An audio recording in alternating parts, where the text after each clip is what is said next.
Dito tayo dadaan. Nandito po yung muffler, liliko po tayo rito. Tatamaan tong area na to, so we need to cut this. Kasi kailangan natin malagay yung tip dito eh. Dito tayo magsisimula, sir. So, yun yan, pinispray na namin para medyo lumuwag ang tornilyo. Tapos, yan. Paglalagay tayo reso dito. Good morning sa mga followers sa Nitrobus Garage. Nandito si Kuya Ron dito sa shop natin sa Cavite. So, meron akong special project ngayon.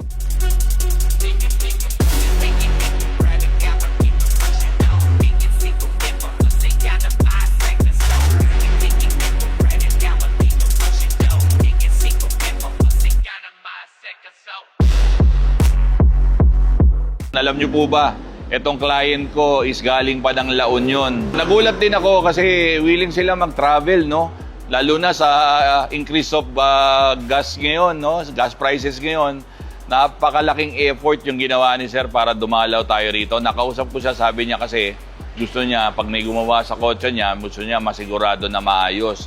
So nakakatuwa naman at nakaka-pressure din sa part namin kasi nga, since nga sobrang layo ni Bossing, we need to do extra mile para dito sa kotse niya para wala kaming problema.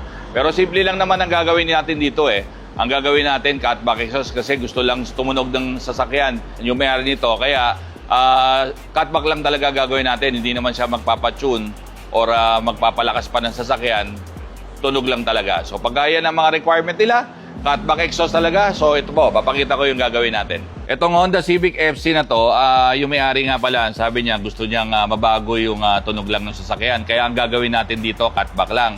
Ang composition kasi ng exhaust ng Honda Civic FC, una may downpipe header yan doon sa harap. Tapos may front pipe, tapos mid pipes, no?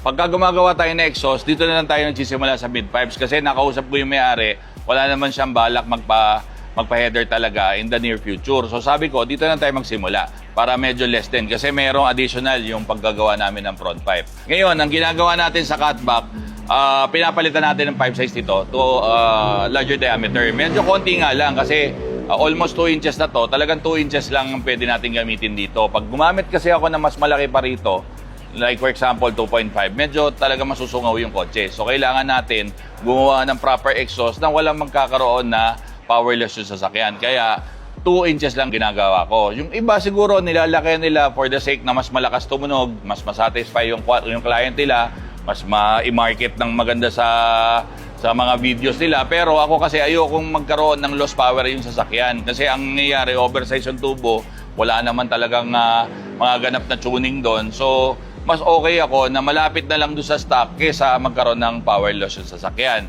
Isa pa sa mga binabago natin is yung components.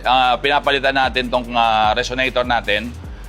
Ginagawa na natin mas maliit. Kung makikita nyo, malaki to at mas free-flowing. So, meron tayong ilalagay na resonator dito para naman masuppress yung sound sa cabin naman. Ayaw naman ni sir na masyadong maingay yung sasakyan niya. Tinanong ko nga pala sa dyan kasi pwede talagang hindi ako maglagay ng resonator dito para masatisfy naman si boss na tumutunog yung sasakyan. Kasi option naman yun talaga. Kaya lang, may konti lang din na dip sa torque kasi yon. So maganda pa rin meron. Maganda ang walang resonator pagka naka-full ka tapos magpapatune ka. Maganda resulta ang numbers doon. Pero on a stock tune, mas maganda yung meron pa rin. Kasi nire-replicate natin at nire-respeto yung ginawa ng manufacturer doon sa sasakyan na ginagawa natin na exhaust. Okay? Pagdating naman tayo doon sa dulo, pagdating dito sa dulo, makikita natin yung sasakyan, merong kits, no? Kumbaga, dapat dito lang ang exit ng exhaust, kaya lang, ito, naka-center na. So, design yung kits de Bossing na nakakabit na nandito sa center. Ang problema, dito talaga ang pwesto ng exhaust niya, na stock. So, ang gagawin natin dito, i-reroute natin ang tubo nito dito para dito mag-i-exit niya. Medyo may mga problema lang sa ganito is yung nagkakaroon ng limited choices sa muffler. Kasi nga, bibili ka ng muffler na hiwalay minamount yung tip. So, ang napili ni Bossing naman, kagandahan, dito sa Nitrofuse, marami ho tayong choices dito. Ang napili ni Bossing, MagnaFlow muffler dito at 2 MagnaFlow tip dito. So, ang gagawin natin, 2 na lang yung pinaka-tip dito. Medyo malaki yung pinili natin para mabusog natin yung area dito at maganda tingnan sa sasakyan. So, yan na po yung pinaka-project natin para sa araw na to. Sa mga merong ganito na may mga kits na Civic FC at naka-center exit, magandang template po ito. Panoorin nyo po ito.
Natapos na po natin tong Honda Civic FC na ginawa natin ng catback exhaust.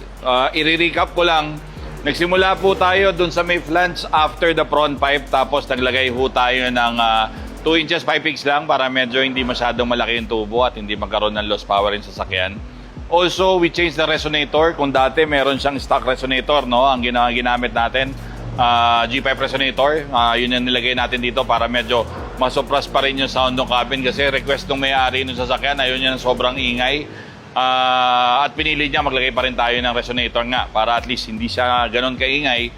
Ang pagdating naman dito sa dulo, ang napili ni Bossing is MagnaFlow muffler and MagnaFlow tips. Kung nakikita nyo, naka-center exit na yung pinaka-tips ni Bossing kasi naka-kit siya ng Type R. Tapos naglagay tayo ng MagnaFlow dito and nire-route na lang natin yung pinaka-exhaust tips na dito sa gitna para medyo mabalanse yung look ng pinaka-exhaust. So yan po yung project natin para sa araw na to. Doon tayo sa exciting part, doon sa mga nag-aabag ng ganitong setup dahil nga naka-kits kayo. Panoorin po natin yung resulta ng catback exhaust using MagnaFlow muffler and MagnaFlow tips. Pakinggan natin yung soundcheck nito. Ito, tara panoorin natin.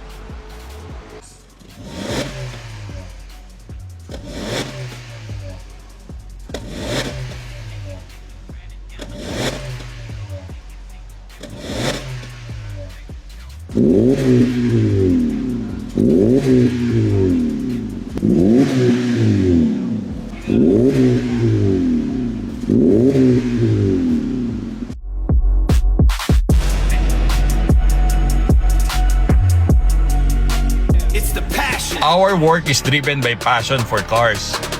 We provide the right information to our clients, understand exactly what their cars need.